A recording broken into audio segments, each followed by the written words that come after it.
राज्यामधील पालिका निवडणुकीमध्ये भारतीय जनता पार्टी राज्यातील 29 महापालिकांमध्ये 1425 नगरसेवक निवडून सर्वात मोठा पक्ष बनलाय।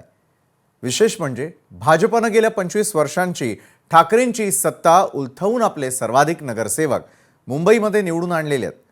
गेल्या काही वर्षांमधील भाजपचं महाराष्ट्रासह अन्य राज्यातील राजकीय धोरण पाहिलं तर भाजप त्या राज्यातील प्रादेशिक पक्षांचं अस्तित्व कमी करत असल्याचं चित्र दिसतंय। भाजपच्या या विस्तारवादी धोरणामुळे राज्यांमधील प्रादेशिक पक्षांची वाढण्याची क्षमता कमी होत चालली आहे, इतकं खरं।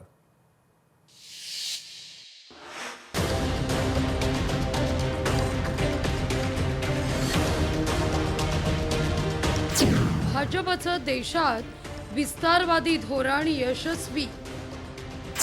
निवडणुकांमध्ये भाजपची कंटेनमेंट ऑपरेशन रणनीती, प्रादेशिक पक्षांची ताकद कमी होतीये। दक्षिणेत भाजपचा विस्तार रोखण्यात प्रादेशिक पक्षांना यश।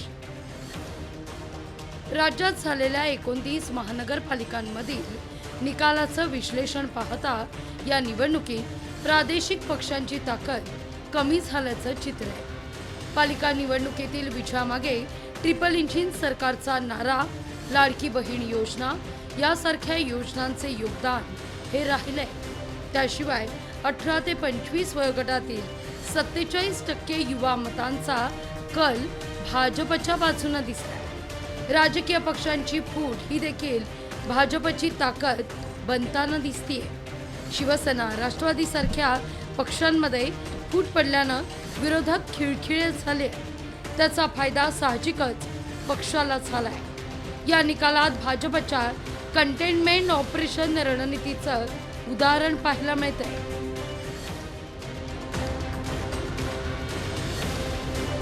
महाराष्ट्रासह बिहार, उत्तर प्रदेशातही प्रादेशिक पक्षांची ताकद घटल्याचं चित्र आहे। भाजपच्या धोरणात समाविष्ट झाल्यानं बिहारमध्ये प्रादेशिक पक्षांची ताकद कमी झाली आहे। 2025च्या विधानसभा निवडणुकीत एनडीएनं 200 पेक्षा जास्त जागा जिंकून इतिहास रचला।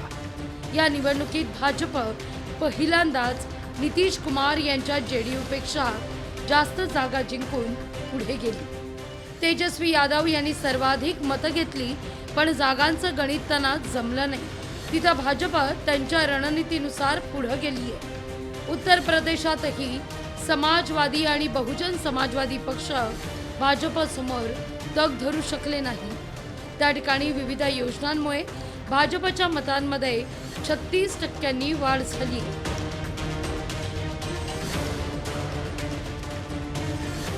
दिल्ली, ओडिशा, आंध्र प्रदेशचे मागील निकाल पाहिले तर प्रादेशिक पक्षांचं वर्चस्व त्यांच्या राज्यातून वेगानं घसरतंय।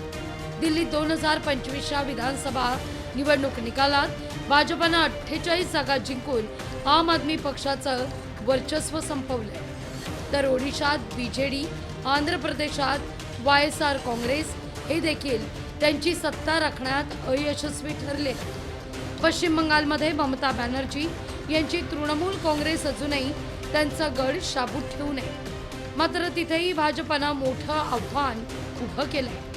सद्यस्थितीत दक्षिण भारत एक अपवाद आहे, जिथं तामिळनाडूत डीएमके आणि केरळमध्ये लेफ्ट काँग्रेस आघाडीनं भाषा आणि अस्मितेच्या बळावर आतापर्यंत भाजपचा विस्तार रोखून धरलाय। ममता बॅनर्जी, एमके स्टॅलिन हे आपापल्या क्षेत्रांवर कितपत पाय रोवून बसतात की भाजप त्यांचाही गड भेदणार हे पाहणं महत्त्वाचं आहे। ब्युरो रिपोर्ट, लोकशाही मराठी, मुंबई। लोकशाही मराठी ऐका, पहा, जागरूक रहा।